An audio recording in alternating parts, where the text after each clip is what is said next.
I'm thinking of getting this one off the ground. They used a little too much fairy dust and didn't think enough happy thoughts.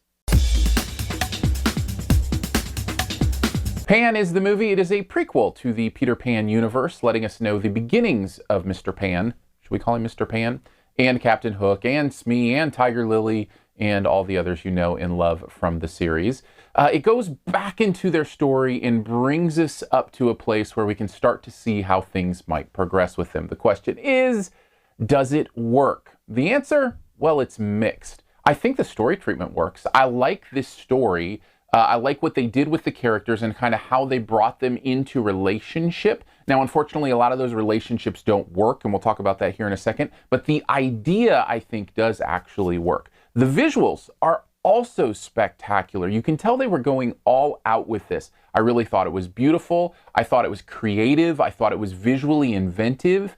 And really, most of all, the thing I loved most was Hugh Jackman. He was incredible. His opening scene when he is introduced to the movie was brilliant. It was breathtaking. It was fun. There was energy there.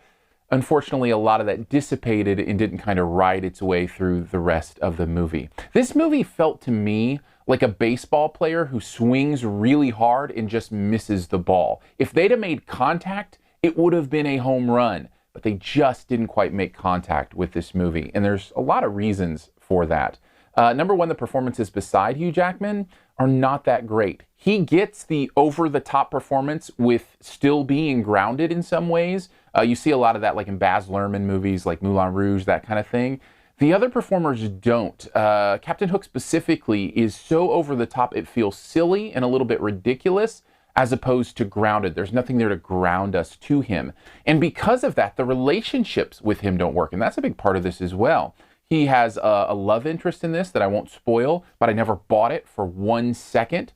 His relationship with Peter Pan is supposed to be kind of like a bigger brother, little brother kind of thing. Didn't buy it for a second. And because I don't buy into those relationships, I'm not interested in the story quite as much. Also, the CG in this is at times awful, like Polar Express Uncanny Valley awful, and it really took me out of it. The action isn't directed very well, and that's crucial in an action movie like this, specifically where the end is supposed to be so dramatic and so action-packed, and if you can't film that right and give the audience an understanding of where they are, it just kind of drags on, and you're not sure who's fighting who and what's going on where, and you're more confused than you are excited to see where it goes. And I think that's the worst thing about the movie is the finale just does not work, and that really brings the whole thing down in a lot of ways. Overall, Pan is a disappointing swing and miss from these guys. I think they really went all out. There's bits and pieces of brilliance here, but because things don't connect very well together, because the relationships don't work, and all these other things we said, I can't give it any more than a C+. Thanks for checking out this Your Movie Friend review. If you want to check out more, by the way, we'll get to the best ever challenge here at the end, but before we get there, click the cards up in the corner. It'll shift out and you can see other videos, other reviews that happen here at Your Movie Friend. You can go to the website, yourmoviefriend.com. There's a link there to support the channel if you want to do that as well. I'd also appreciate you checking out the SiftPop Podcast. That's the official podcast of Your Movie Friend. Every Friday we record that live, and you can listen in live if you want to. For more details, you can search for SiftPop in iTunes or Stitcher.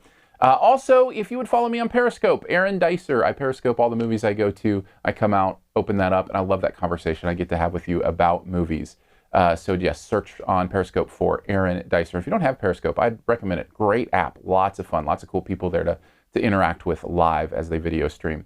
Okay, let's get on to the best ever challenge. And since we highlighted Hugh Jackman's performance, let's do that. What is the best ever movie with Hugh Jackman in it?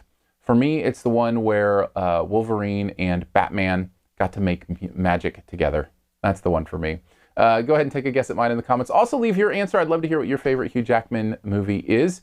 And I'll give you about 5 extra seconds here to hit subscribe. It's the logo right down in this corner. Just click it, be subscribed, and never miss a video. 5 seconds.